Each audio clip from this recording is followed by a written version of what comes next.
অনেক মানুষের ভাষণ নিয়ে আমরা গর্ব করি, অনেক সময় ভাষণের এই গর্ব করতে করতে আমরা গর্ববতী হয়ে যাই, ঠিক কিনা? কিন্তু আমার ভাইয়েরা, বিশ্বনবী মুহাম্মদুর রাসূলুল্লাহ সাল্লাল্লাহু আলাইহি সাল্লাম জীবনের নবুয়তের 23টা বছর পর্যন্ত দ্বীনের যেই দাওয়াতের, যে নবুয়তের দায়িত্ব আল্লাহ রাব্বুল আলামিন তাকে দিয়েছিলেন, এই দাওয়াতি মিশন শেষ করে সবাইকে নিয়ে জীবনের শেষ হজ করলেন। শেষ হজ করার পরে আরাফাতের ময়দানে 1 লক্ষ বা 1.25 লক্ষ সাহাবাদেরকে সামনে নিয়ে বিশ্বনবী মুহাম্মদ সাল্লাল্লাহু আলাইহি সাল্লাম একটা ভাষণ দিয়েছিলেন। আল্লাহু আকবার! সেই ভাষণ পৃথিবীর শ্রেষ্ঠ ভাষণ, দুনিয়ার কোনো ভাষণ সেই ভাষণের সাথে তুলনা করা সম্ভব না। এজন্য বলা হয় বিশ্বনবীর ভাষণ আর ওমরের শাসন কিয়ামত পর্যন্ত এটা ইতিহাসের পাতায় স্বর্ণের অক্ষরে লেখা থাকবে।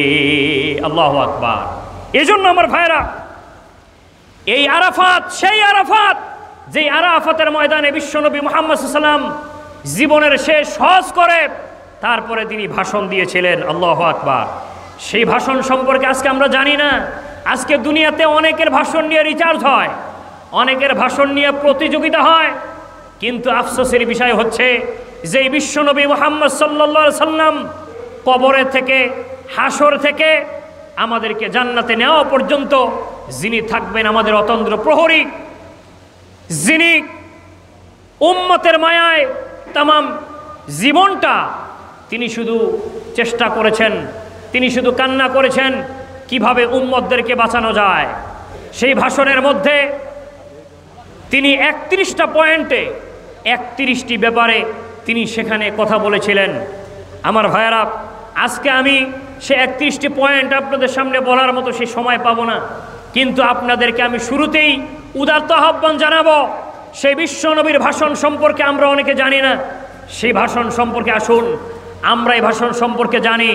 সেই ভাষণে আমাদের নবী, আমাদের বিশ্বনবী রাহমাতুল লিল আলামিন তিনি কি বলেছিলেন সেটা আমাদের জানার দরকার আছে না নাই?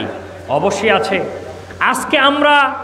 আজকে মুসলমানদের অধঃপতন, মুসলমানরা আজকে সব জায়গায় শুধু মার খায়, মুসলমানরা আজকে ষড়যন্ত্রের শিকার। কিন্তু আমরা ভুলে গেছি মুসলমানদের ঐতিহ্য, আমরা ভুলে গেছি আমাদের যে রাহবার বিশ্বনবী মুহাম্মদ সাল্লাল্লাহু আলাইহি সাল্লামের নির্দেশনা। আমার ভাইয়েরা, বিশ্বনবী মুহাম্মদ সাল্লাল্লাহু আলাইহি সাল্লাম সেই ভাষণের মধ্যে অনেকগুলো কথা বলেছেন। তার ভিতরে গুরুত্বপূর্ণ যেই কথাটা তিনি বলেছিলেন, তারাকতু ফীকুম আমরাইন, বিশ্বনবী বলেছেন আমি চলে যাচ্ছি, হয়তো তোমাদের সাথে আর কখনো দেখা হবে না, কিন্তু তোমাদেরকে আমি কিছু কথা বলে যাচ্ছি। সেই কথার ভিতরে একটা কথা হচ্ছে আমি চলে যাব, কিন্তু তোমাদের মাঝে আমি 2টা জিনিস রেখে যাচ্ছি। কয়টা? 2টা জিনিস রেখে যাচ্ছি, কিতাবুল্লাহ ও সুন্নাত রাসূল। আমি আল্লাহ রাব্বুল আলামিনের কিতাব তথা কোরআন রেখে যাচ্ছি, আর দ্বিতীয় নম্বরে আমার সুন্নাহ আমি রেখে যাচ্ছি। তোমরা যদি 2টা জিনিসকে আঁকড়ে ধরতে পারো, আমি নবী বলে যাচ্ছি কিয়ামত পর্যন্ত পথ ভ্রষ্ট হবে না, তোমাদের সাথে কেউ পেরে উঠবে না। যতই ষড়যন্ত্র হোক, যতই কিছু হোক না কেন, তোমাদের সামনে কেউ এসে কি করতে পারবে না, তোমাদেরকে দমাতে পারবে না। এই জন্য আমার ভাইয়েরা, সে বিশ্বনবী মুহাম্মদ সাল্লাল্লাহু আলাইহি ওয়াসাল্লামের সেই ঐতিহাসিক আরাফাতের সে ভাষণ থেকে আমাদের একটা জিনিস সবচেয়ে বেশি আমাদেরকে স্মরণ রাখতে হবে, সেই জিনিসটা হচ্ছে আমাদেরকে কোরআনের কাছে আসতে হবে। ঠিক কি ঠিক না? এজন্য আমার ভাইয়েরা, বিশ্বনবী মুহাম্মদ সাল্লাল্লাহু আলাইহি ওয়াসাল্লাম আরও অনেকগুলো পয়েন্টে তিনি কথা বলেছিলেন। বিশ্বনবী বলেছিলেন জাহিলি যুগের যত প্রথা আছে সমস্ত প্রথাগুলো আজকে আমি আমার পায়ের মধ্যে পিষ্ট করলাম। এই জাহিলি যুগের মধ্যে কি ছিল? জাহিলি যুগের মধ্যে শিরক ছিল, জাহিলি যুগের মধ্যে সুদ ছিল, মাদক ছিল, নারীর অবমাননা ছিল, এরপরে কন্যা সন্তান হইলে পরে দাফন করত।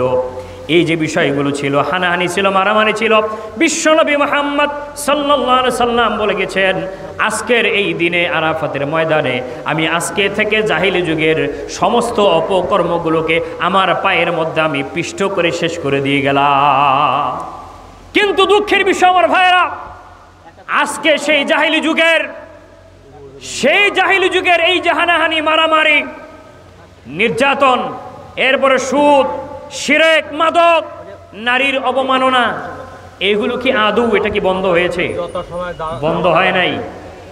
এজন্য আমাদেরকে কোরআনের কাছে আসতে হবে। বিশ্বনবীর ভাষণ, যে আরাফাতের সিয়াম আমরা রেখেছি, আরাফাত দিন চলে গেল, এই আরাফাত দিবসের সেই স্মরণীয় ঐতিহাসিক ভাষণ আমাদেরকে বুঝতে হবে, জানতে হবে। ইনশাআল্লাহ, আল্লাহ কবুল করেন, বলি আমিন।